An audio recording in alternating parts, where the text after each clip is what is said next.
Hello everyone. तो देखिए हमारे यहाँ का मौसम कैसा हो रहा है।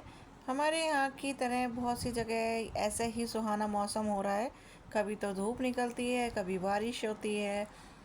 तो गाइस अभी तो फ़िलहाल बारिश होके ख़त्म हो गई है। और आज मुझे बहुत सारे काम हैं जो कि मुझे करने हैं। काम तो रोज़ ही होता है क्योंकि एक हाउसवाइफ की लाइफ में कभी ऐसा होता ही नहीं जो काम ना हो। तो गाइस फ़िलहाल तो मैं आपको दिखा रही हूँ कि यहाँ का आसपास कैसा माहौल है, मौसम है। माहौल बहुत शांत है और मौसम बहुत सुहाना। तो मैंने कान्हा जी के जो वस्त्र हैं, मतलब भगवान जी के जो वस्त्र हैं, वो थोड़े से सर्फ में भिगो के रख दिए थे क्योंकि आज मैंने मंदिर की सफाई करी थी तो चेंज किया था माता की चुन्नी और जो भगवान जी के वस्त्र होते हैं। तो मैंने सोचा कि क्यों ना ऐसे सर्फ में इस तरह से डुबो दूँ क्योंकि ये इन पे सितारे वगैरह लगे होते हैं ना, तो ऐसे रगड़ के धोने से ये टूट सकते हैं क्योंकि बहुत नाजुक कपड़े होते हैं। जैसे होता है ना कि बेबी के कपड़े नाजुक, ऐसी भगवान जी के कपड़े भी ऐसी होते हैं। तो मैंने सर्फ में भिगो दिया था। ये हमारे लड्डू गोपाल के वस्त्र हैं और ये उनके भाई दाऊ के। तो अब मैं इसको थोड़ा सा हाथ से वॉश कर लेती हूँ। वॉश करने के बाद देखते हैं क्या बनाते हैं खाने में। फिर आज मुझे अपनी एक फ्रेंड के यहाँ जाना है। मेरी एक मुस्लिम फ्रेंड है और जिससे मैं पहले भी आपको मिलवा चुकी हूँ। ईद वगैरह हम साथ में मना चुके हैं। तो उनकी तबीयत काफ़ी टाइम से ठीक नहीं थी और उनकी जो बहू थी उसकी भी थोड़ी तबीयत ठीक नहीं थी, तो कुछ प्रॉब्लम थी। बट अब वो ठीक है। तो हमने सोचा एक फ्रेंड के नाते हमें देखना ही जाना चाहिए। तो भगवान जी के मैं बर्तन भी साफ़ कर रही हूँ क्योंकि उसके बाद उनके बर्तन वगैरह साफ़ करने के बाद हम पूजा पाठ करेंगे, फिर हम बनाएंगे खाना। तो आप लोग मेरे साथ बने रहिएगा और कुछ इंटरेस्टिंग चीज़ें देखने की नहीं, अगर देखनी है तो गाइज़ मैंने बनाई है तोरी। तोरी मैंने पिताजी के लिए बनाई है। पिताजी मतलब मेरे ससुर जी। तो वो थोड़ा लिक्विड खाते हैं और तोरी उनको पसंद है, तो मैंने उनके लिए तोरी की सब्ज़ी बनाई है। बाकी सब लोगों के लिए मैंने बनाई है खिचड़ी। पर एक गड़बड़ हो गई है। मुझे पता क्या हुआ, मैंने चावल भिगोए थे खिचड़ी बनाने के लिए, बट मुझे अंदाज़ा नहीं हो पाया कि मैंने खिचड़ी कुछ ज़्यादा ही बना दी है। मतलब 7 जने हैं, 7 जनों से ज़्यादा ही बना दी, 6-7 जनों से ज़्यादा ही लोगों की खिचड़ी बन गई, मुझे तो ऐसा लग रहा है। पर हाँ, अगर टेस्टी बनी होगी, खाने में टेस्टी होगी, तो ये खिचड़ी भी पता नहीं चलेगी। तो हो जाता है ना, कभी कभी हम लोग सोचते हैं कि एक चीज़ लिमिट में बनाएं तो कभी कभी ज़्यादा बन जाती है तो कभी कम बन जाती है। तो गाइस मेरी खिचड़ी तो बन चुकी है और मैं फटाफट रेडी होती हूँ और आप लोग भी मेरे साथ बने रहिए। और मैं लेके चलूँगी आपको अपनी फ्रेंड के साथ, फ्रेंड के यहाँ साथ नहीं, यहाँ। तो फिलहाल मेरी तोरी भी बन चुकी है और मैं रोटी सेक लेती हूँ।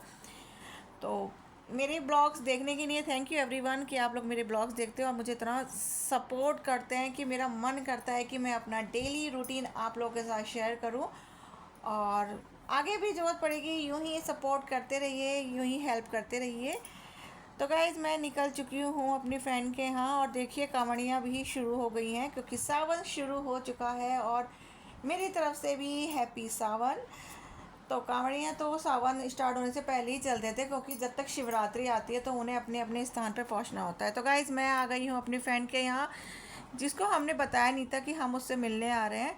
बट सहेलियाँ तो ऐसी होती हैं, बस पता चल ही जाती है तो ये हमारे लिए पकोड़े बना रही थी, मतलब नॉर्मली जो पकौड़ी होती है प्याज आलू की, वो बना रही थी।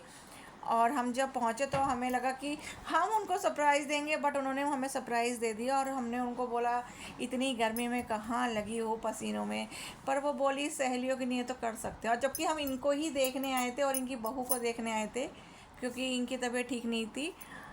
और यहाँ आप देख सकते हैं कि कितनी मेहनत हमारी प्यारी सहेली हमारे लिए कर रही है। यही तो प्यार होता है फ्रेंड सर्कल में। और मैं हमेशा यही कहती हूँ कि फ्रेंड्स में ना तो एज देखी जाती है, ना धर्म देखा जाता है, सिर्फ एक दूसरे का प्यार, एक दूसरे का सम्मान देखा जाता है कि आप एक दूसरे को कितनी रिस्पेक्ट कर रहे हो। तो वही चीज़ यहाँ पे है। कहने को ये मुस्लिम फ्रेंड है मेरी, और बट ये बिल्कुल हमारे जैसी है और हमारे ही तरह हमारे सब त्योहारों में आती हैं। हम इनके त्योहारों में जाते हैं और बहुत अच्छे से सेलिब्रेट करते हैं। तो ये एक मैसेज है उन लोगों के लिए भी जो ये सोचते हैं कि फ्रेंड्स उम्र के हिसाब से बनाने चाहिए या धर्म के हिसाब से बनाने चाहिए। तो गाइस ऐसा नहीं होना चाहिए। फ्रेंड्स में ये चीज़ें नहीं देखी जाती है। फ्रेंड्स में इंसानियत देखी जाती है, एक दूसरे का स्वभाव देखा जाता है, एक दूसरे की हेल्प देखी जाती है। तो फिलहाल मेरी दूसरी फ्रेंड बोली थी कि हम पानी खुद पी लेते हैं, तो उसने फ्रिज खोल लिया था कि पानी लेके हम पी लेंगे। तो हमारे लिए ब्रेड पकौड़े, सॉरी बार बार ब्रेड पकौड़े याद आ रहे हैं। खाई मैंने प्याज और आलू की पकौड़ी थी, बट ब्रेड पकौड़े याद आ रहे हैं। तो भाई देखिए कितने सारे इन्होंने हमारे लिए पकौड़ी बनाई थी और इतनी मेहनत से पसीनों में तरमतर हो रही थी हमारी ये फ्रेंड, पर बहुत ही टेस्टी थे और पहले भी मैंने खाए हैं और बहुत ही मज़ा आया था। बहुत अच्छे से ये लहसुन वगैरह कूट के डालती हैं, बहुत टेस्टी बनाती हैं। मैं तो रेसिपी भी पूछी थी और नेक्स्ट टाइम हो सकता है कि मैं आप लोगों के साथ शेयर भी करूं। तो गाइज़ फ़िलहाल तो मैं उन लोगों से मिली आई हूं क्योंकि हम लोग इतने बातों में मस्त है कि मेरा ब्लॉगिंग करने का टाइम नहीं मिला, ना ही मेरे दिमाग में एक बार को आए कि मैं ब्लॉगिंग करूँ। तो गाइज़ हम लोग अपनी फ्रेंड से मिल के आ गए, पकौड़ी खा के आ गए और अच्छा हुआ हम टाइम से भी आ गए क्योंकि बादल बहुत ज़्यादा छा रहे हैं, इसलिए हमें जल्दी आना पड़ा कुछ तो, क्योंकि बारिश का कुछ नहीं पता चला था। मॉर्निंग टाइम में भी मैंने आपको दिखाया था कि यहाँ पे कितना गीला हो रहा है।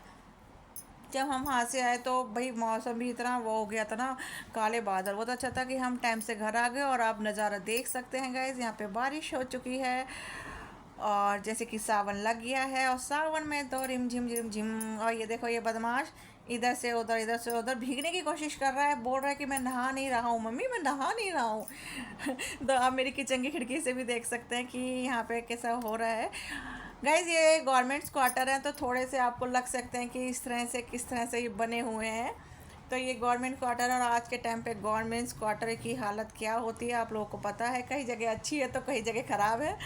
तो मैं इस चीज़ में तो कुछ नहीं कहूँगी, फ़िलहाल मैं अपने यहाँ का मौसम दिखाऊँगी और मौसम तो ठीक हो रहा है। और अब रात के डिनर की तैयारी करते हैं। सुबह मैंने मटर भिगो दी थी क्योंकि मेरा मन हो रहा था कि मैं मटर की चाट बनाऊँ, उसके साथ देखते हैं कुलचे या पराठे जो भी लगेगा ठीक वो हम बनाएंगे। मेरी मटर की चाट बॉयल मतलब उबल रही है, मैंने कुकर में सीटी लेने रख दिया। और ये देखिए मैगी कहाँ बैठा है बारिश की वजह से और इंतज़ार कर रहा है बारिश बंद हो और ये मेरे आंगन में आए। कल इसने मुझे बहुत परेशान किया था, इसने पता नहीं क्या खा लिया था वहाँ पे, बस गंद फैला दिया था। तो गाइज मेरी मटर थोड़ी ज़्यादा गल चुकी है बट कोई बात नहीं, मटर गल गई है तो गल गई है। तो फ़िलहाल मैं कुलचे नहीं मंगा रही हूँ, मैं पराठों के साथ ही मटर यूज़ करूँगी। तो मेरी जो मटर ज़्यादा गल गई है ना, तो उसकी वजह से मैं कच्चे प्याज टमाटर उसमें नहीं डालूँगी, क्योंकि मटर जब ज़्यादा गल जाती है तो कच्चे प्याज टमाटर अच्छे नहीं लगते। हालांकि गाइज मैंने मटर कुलचे की रेसिपी बनाई है, आप मेरी लॉन्ग वीडियो में पुरानी वाली वीडियो में जाके देख सकते हैं कि मैंने कैसे मटर कुलचे बनाए थे। फ़िलहाल तो मैंने ऑयल डाला, जीरा डाला और ये प्याज को मैं थोड़ा सा भून रही हूँ।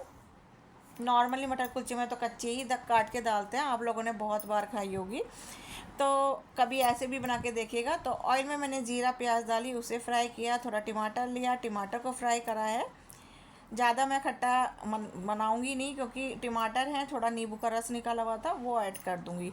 तो इसमें मैंने हल्दी डाल दी है, मिर्च डाल दी है और उसके बाद मैंने ये मटर जो कि हमारी ज़्यादा गल गई थी, देख सकते हैं आप कितनी ज़्यादा गल गई है, इसलिए मैंने कच्चे नहीं डाले थे, पर ये बहुत टेस्टी बनेगी। आप यकीन मानिए अगर आपके साथ भी होता है कि मटर काफ़ी बार होता है कि हम ज़्यादा गल जाती है तो मटर लगता है कि यार कैसी हो गई है, और पर इस तरह से बनाइएगा बहुत अच्छी बनेगी। और मैंने इसमें थोड़ी सी धनिया की पत्ती डाल दी हैं। तो गाइस कैसा लगा ब्लॉग ज़रूर बताइए। Okay bye bye.